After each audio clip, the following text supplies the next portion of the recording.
Docetism. Docetism is a bit like the ancient version of a CGI movie in Christianity. This belief claims Jesus didn't have a physical body and didn't actually suffer or die on the cross. Instead, Docetists thought Jesus was sort of like a special effects expert, only making it look like he had a human experience without any of the messy, painful parts. That means that he was probably just up there in heaven, projecting a convincing non-human version of himself on Earth, making everyone believe that he became human in full 4K reality. In the blockbuster of mainstream Christianity, however, Jesus is like a lead actor who fully immerses himself into his role. He's not just pretending, but really experiences everything, like hunger, pain, sadness, and Jesus Christ did have a real physical body, and even death. This is key to the Christian plot because it shows Jesus truly understands what it's like to be human, and can therefore really connect with us, overcoming death and suffering on our behalf. So why did some early Christians vibe with Docetism? It's because they were blending their religious views with Greek philosophy,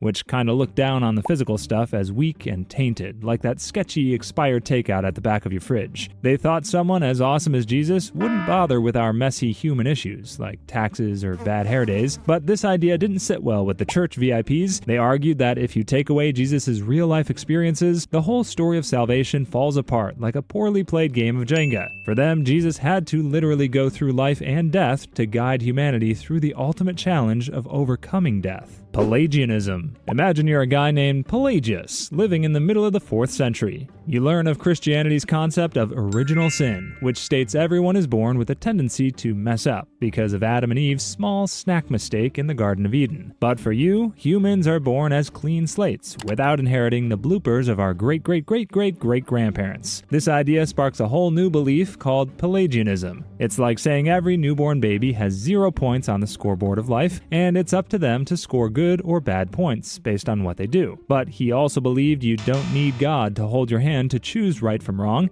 because you can totally do that on your own. Now enter St. Augustine, the church's star player. He disagrees because he thinks humans are so messed up with original sin from the start that we can't figure out right from wrong without some divine GPS. Augustine also argues that if people could just save themselves by being good, then Jesus' whole sacrifice would look less like an epic hero movie and more like a cheap TV ad. So in 418 AD, the church revealed the scorecards and gave the unanimous decision to Augustine in this theological boxing match. Pelagianism and his crew were banned from the church's cool kids table, getting branded as heretics. Marcionism. Let's go back to around 150 AD, where Marcion of Sinop is scratching his head because he thinks the God described in the Old Testament is actually totally different from the God in the New Testament. To him, the Old Testament God is super strict. Think of a stern teacher who won't let you whisper in class. Meanwhile, the New Testament God, shown by Jesus, is like the cool uncle who doesn't mind if you stay up past your bedtime. So Marcion comes up with his own spiritual fan theory. What if there are 2 different gods? In his view, the strict God from the Old Testament doesn't fit with the chill vibes of Jesus' teachings. His solution was to kick the Old Testament out of his version of Christianity. Marcion then goes on to edit the New Testament like a film director cuts a movie, keeping only one gospel and some letters from Paul that match his vibe, ditching anything that smells like the Old Testament. However, early church leaders weren't fans of this remix. They were all about unity, saying there's just one God who's been consistent through the whole series, from the Old Testament's drama to the New Testament's chill scenes. Basically, the church bigwigs weren't having any of Marcion's ideas, so they labeled him a heretic and showed him the door. But his ideas weren't ignored. They actually made the early church bosses get their stuff together and decide once and for all which books got the official thumbs up to be in the Bible. Monophysitism. You know that traditional Christian beliefs say Jesus Christ has 2 natures,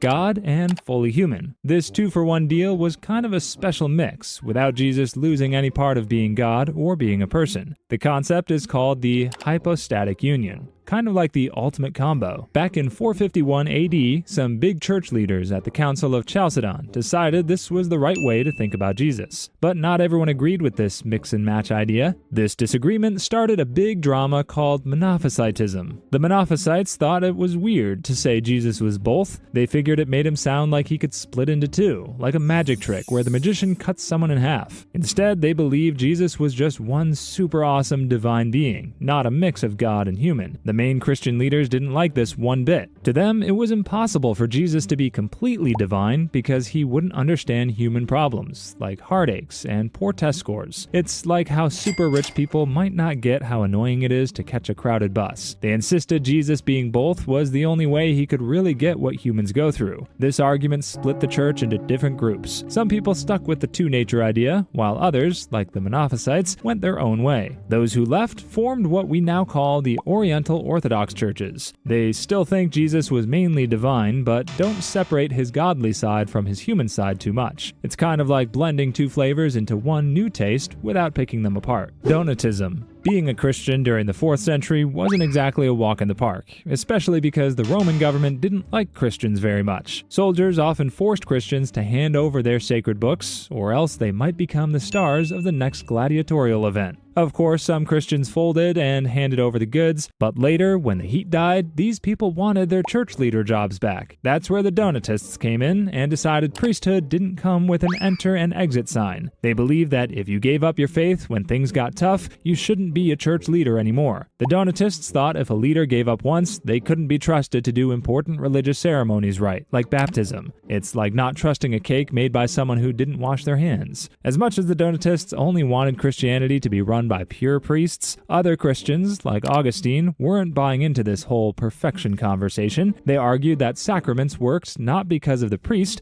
but because of God. Basically, it was like saying the qualifications of a mechanic don't count as long as he does a good job at fixing your car. So to the traditional Christians, the Donatists were making a big fuss over nothing. But this wasn't a polite debate between the Donatists and the traditional Christians. Things got ugly, with riots and arguments. Eventually, the Roman Empire stepped in and declared Donatism a heresy, allowing the "as long as it works" argument to triumph. Manichaeism. Mani was basically the ancient world's version of a spiritual DJ. He mixed tracks from Christianity, Zoroastrianism, and Buddhism to create a unique cosmic set that turned into Manichaeism. To understand his point, try to imagine the universe as a big wrestling match. On one side, you have Team Good, which is all about light and spirit. On the other side, there's Team Evil, full of darkness and physical stuff. In this view, the physical world was born on the wrong side of the tracks because it was literally created from darkness. On the other hand, anything that's about spirit and light is considered good. Meanwhile, Mani believed he was following in the footsteps of big-time prophets like Jesus, Buddha, and Zoroaster. His main goal was to help people let their inner light out and not get dragged down by the dark physical world. He told his followers to live simply, like monks, and skip the fun stuff to focus on spiritual things. Manichaeism got really popular and spread from the Roman Empire to China, becoming the ancient version of a viral trend. But not everyone liked it. For Christians, Manichaeism was like the annoying cousin who questioned everything during a family reunion. It poked holes in the Christian claims about God being all-powerful and perfectly good. Plus, it suggested the Christian scriptures needed a fact check and offered a totally different take on Jesus' job description. This less-than-warm welcome from dominant religions forced Manichaeism to fade into the background by the late Middle Ages, turning Mani into a forgotten figure. Catharism. Imagine the world as a large tug-of-war game featuring two gods, good and evil. The good God made the soul and the spiritual world. Meanwhile, the evil god made the physical world, basically blaming all the bad stuff on the universe's grumpy landlord. That's Catharism in a nutshell. The Cathars believed that this physical world was a bad place, filled with evil. Because of this, they tried to stay away from anything that seemed fun or enjoyable. They didn't like being rich, eating meat, or even getting married. To them, marriage meant more humans, which meant more souls trapped in awful fleshy bodies. It's like they saw life as a bad Airbnb stay they didn't want to extend. You could say they were spiritual minimalists before it was trendy. They also didn't think much of the Catholic Church, which they saw as too greedy and focused on power. Cathars believed that being saved had nothing to do with the church's ceremonies or fancy clothes, but was all about spiritual purity. After all, Jesus was born in a barn, so the Pope and all the church leaders shouldn't be living in big palaces and riding in fancy bulletproof cars. However, the Catholic Church saw Catharism as a big threat because fewer people meant fewer believers, and fewer believers meant fewer donations, threatening some of the more corrupt church leaders' ways of life. It wasn't even a polite disagreement between the two beliefs. Instead, it turned into a massive bloodbath, with the Pope launching a huge crusade to wipe these heretics out. This also led to the rise of the Inquisition, which hunted the remaining Cathars down as if the church had turned into a medieval detective agency. Socinianism. Lelio and Fausto Sozzini, the founders of Socinianism, were like curious kids who always asked why about everything in Christian teachings. They didn't just accept what everyone else believed and wrote books that challenged the usual Christian ideas. One of the biggest things the Socinians questioned was the Trinity. They thought the idea of one God being three persons was too complicated. Instead, to them, God was one, not a committee. They also said Jesus wasn't God, but a really wise human picked by God. He was more like a moral coach, not a divine superhero. Socinians also believed people were born good, not with some invisible sinner sticker slapped on their souls, courtesy of the original sin. This meant they had a different take on how people could be saved too. They didn't think it was about Jesus dying for people's sins, but about living a good and moral life by making the right choices. They viewed Christianity as more of a self-help course rather than a rescue mission. Meanwhile, when it came to the Bible, Socinians treated it like a manual, but only if it made sense as far as logic was concerned. That means they weren't fans of miracles and mysteries. If it didn't fit with logic, they left it out of their personalized version of the Bible. These radical beliefs, however, forced Catholics and Protestants, who didn't always see eye to eye, to form a dream tag team to take down a bigger threat. They saw Socinianism as dangerous as a banana peel because stepping on it could lead to a moral slip. That's why almost everyone in the traditional Christian world declared Socinianism as a heresy and rejected it completely. Monothelitism. Monothelitism was a belief that took the one-size-fits-all idea and brought it to Christianity to apply it to Jesus' will. This happened in the 7th century when people were still trying to figure out if Jesus, who is both God and man, had one will or two. So instead of overcomplicating things, the Monothelites tried simplifying everything by saying he only had one will, but it was too simple. The common view is that Jesus had two wills, a divine one and a human one. This idea fits because to be fully God and fully human, Jesus would need to have both kinds of wills. Think of it like having both dessert and veggies on your plate to have a balanced meal. However, Monothelitism suggested that Jesus didn't have two separate wills, but just one, shared between his divine and human sides, like two people sharing the same brain. Think of it as mixing chocolate and vanilla ice cream into one flavor. This idea aimed to avoid any tricky situations where Jesus' human desires might clash with his divine duties, like wanting to eat ice cream when he should be doing godly things. This simpler idea didn't go down well with everyone. Critics argued that to be truly human, Jesus needed his own human will. They felt that saying Jesus had only one will made him seem less human, kind of like calling a robot human because it can talk. The debate got so heated that it was finally settled at the Third Council of Constantinople in 681. There, it was decided that monothelitism was wrong, and Jesus definitely had two wills, one divine and one human, and they worked together smoothly. So in the end, Jesus was like the perfect team, with both sides in harmony, no mix-ups or silent treatments,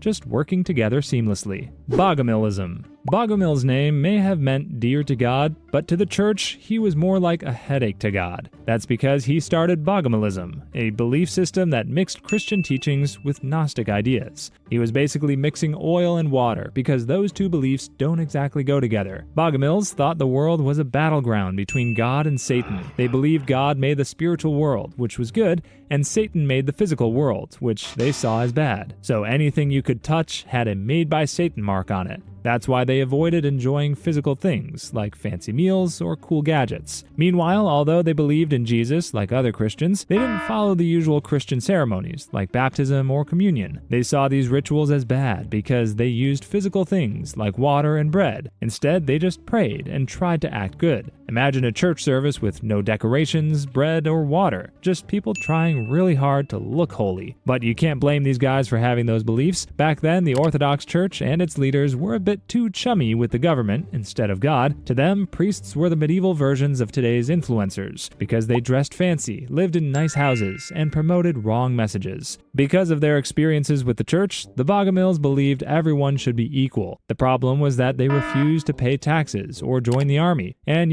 governments hate it when you skip the tax part or refuse to supply them with dispensable soldiers. Eventually, Bogomilism became popular, especially among the poor, who were tired of the corruption they saw in the church and by kings. This popularity made the church and government angry, leading to Bogomils being hunted down like they were playing a game of hide and seek, where they were always the ones who needed to hide.